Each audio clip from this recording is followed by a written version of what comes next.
And welcome back to Focal Point AFR Talk. Brian Fisher is my name. Great to have you in the conversation today.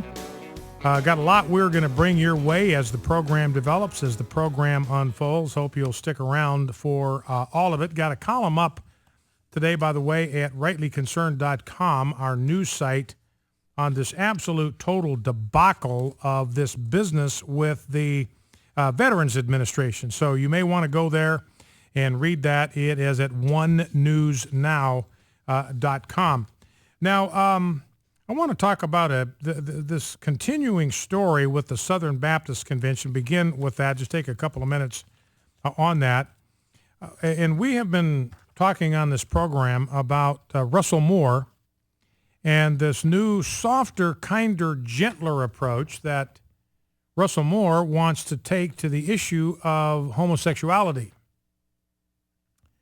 Now, Russell Moore has been critical of Christian Talk Radio. We've talked about this before. He said, if all I knew of Christianity is what I heard on Christian Talk Radio, I would hate Christianity too. So he accused all of talk radio of causing people to hate Christianity. And I personally still believe that he was talking about my program, talking about this program or this network. He's already made it clear to Dick Bott of Bott Radio Network that he didn't think he was listening to one of his network stations. Janet Mefford doesn't have a station in the area where he appeared to be traveling. So at any rate, Russell Moore's not saying. Eric Erickson asked him directly, who are you talking about here? And he said, I'm not going to say because I don't want to produce anybody's program. Well, of course, the effect of that is by not telling you who it is he's talking about and taking this general slam at Christian Talk Radio, he's trying to produce everybody's radio program. He's trying to tell everybody in Christian Talk Radio how they ought to handle themselves and how they ought to talk. And Russell Moore has just gone to ground. He did not respond to an invitation from Bott Radio to come on their program and talk about his complaints. He's not responded to repeated overtures from AFA to talk about how the Southern Baptist Church and the Ethics and Religious Liberty Commission is connected and related and willing or not willing to work with AFA. No return calls, no reciprocation at all. Steve Deace, who's guest hosted this program, he's a nationally syndicated radio host, columnist for the Washington Times. He could not get a response from Russell Moore to come on his program or even to interview with him off air to talk about a column that Steve Deace was writing for the Washington Times, which appeared yesterday. And now this story has completely broken containment. Now people outside evangelical circles are aware that there is this internal tension inside the body of Christ over Christian Talk Radio. And Russell Moore's not talking. He won't come out of his little hidey hole to talk about what he means, who he was talking about, clarify, apologize, or whatever else he needs to do. Now, in line with that, here's a story from NPR.org. So NPR, this is government-funded broadcasting now, and of course they lean so far to the left they would tip over if they weren't propped up.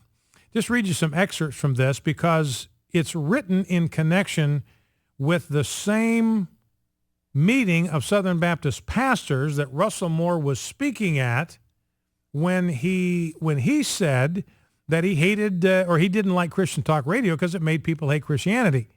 He also, Russell Moore said in that same meeting that he believed that gay marriage is inevitable in the United States.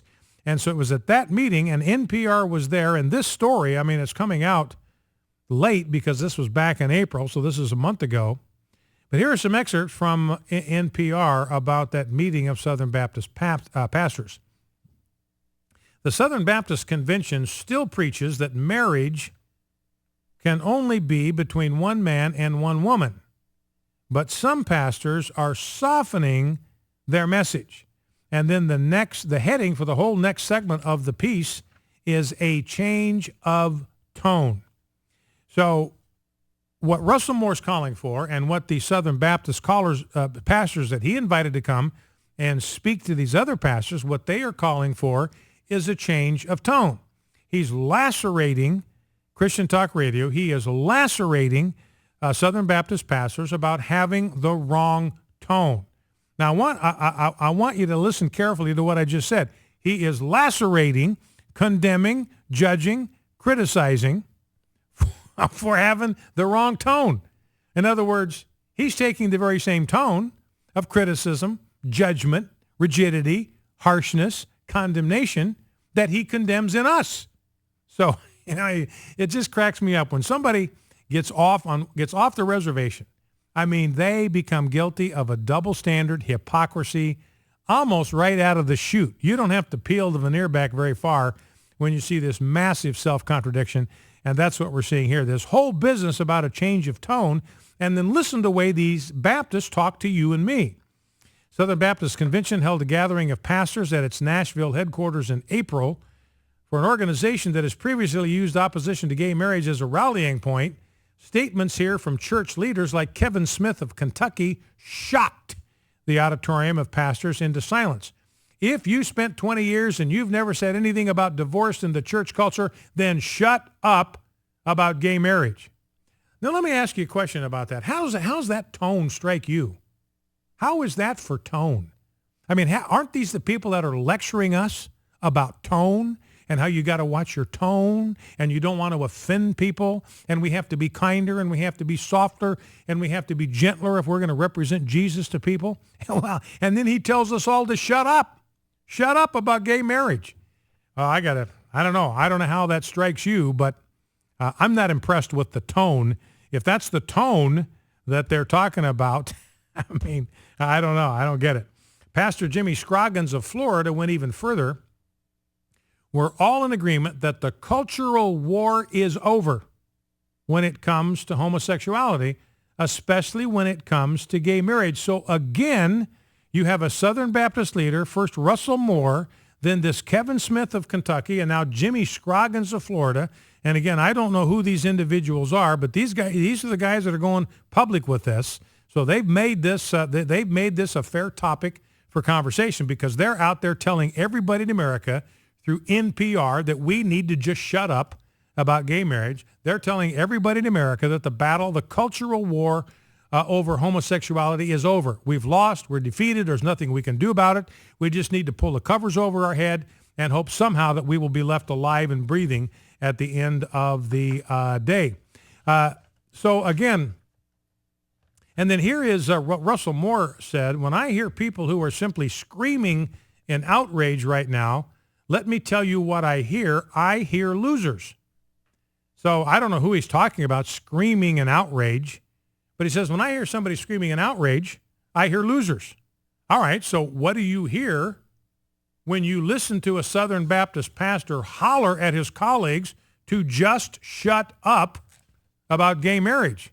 I mean, sounds like a guy that's screaming in outrage, and according to Russell Moore, that makes him a loser. And what did these guys just admit, these Southern Baptist leaders? And again, I want to be careful here. I'm talking about these specific guys. I'm not talking about the entire denomination because I think the Southern Baptist Convention is better than this. I think the Southern Baptist Convention has better leadership than this. I think the Southern Baptist Convention has pastors and leaders who are strong, unapologetic, bold, and know how to declare the word of God without compromise. I believe that's the Southern Baptist Convention. I do not think these guys, Russell Moore, Kevin Smith of Kentucky, and Jimmy Scroggins of Florida, I do not think these guys accurately, faithfully represent the spirit and the heart and the soul of the Southern Baptist Convention. But until somebody steps forward and says, look, those guys are not speaking for us, then that's what the rest of the country is going to think. But he says, look, when I hear people, I hear losers. What I'm hearing is losers. But wait a minute. This is one of his guys just said, we're all in agreement that the cultural war is over. In other words, what's this guy doing? He's self-identifying as a loser. You want to see a loser, you're looking at one. You are listening to one. I am a loser. We are losers. We've all lost the culture war over homosexuality. Now, there's a quote here in this article from a Justin Lee of Raleigh, North Carolina, who left the church, the Southern Baptist Church, because he's openly gay. He now heads the Gay Christian Network, so he's a gay activist. And this is what he says about what he's hearing from Russell Moore and from Kevin Smith and from this Jimmy Scroggins fella. I think it's a wonderful step forward. I don't think that is where we want to end up. So now these leaders in the Southern Baptist Convention are being praised by homosexual activists. But these homosexual activists are clear, look, this is not where we want to end up. This is a nice step. It's a step in the right direction, but that's not where we want to end up. We're going to keep pushing until we get the Southern Baptist Convention to back off of homosexuality altogether. Last couple of paragraphs. Outside of evangelical churches, the Baptist leaders' gentler rhetoric on gay issues sounds less dramatic. Emily Towns, dean of Vanderbilt University Divinity School, who is also gay, says Southern Baptist's underlying position on gay issues is a reason for the ongoing slide in church membership. She said the problem with the Southern Baptists is they're just too anti-gay. If they were only more pro-gay, if they only came out for same-sex marriage, they would just see people flooding into their churches. Well, go to the mainline denominations. Their churches are empty. The pews are draining every Sunday. They got nobody going there. They're the most pro-gay churches you can find in the country. So she's just completely flat wrong about that. But she says this, until the change is more than talk, the denomination will continue to drive gay people away. Quote, if the only thing you're hearing, or if the only thing you're saying is let's not be so harsh, then the attitude that's still behind it of judging and unacceptance and damnation will still come out and people will feel it and respond to it.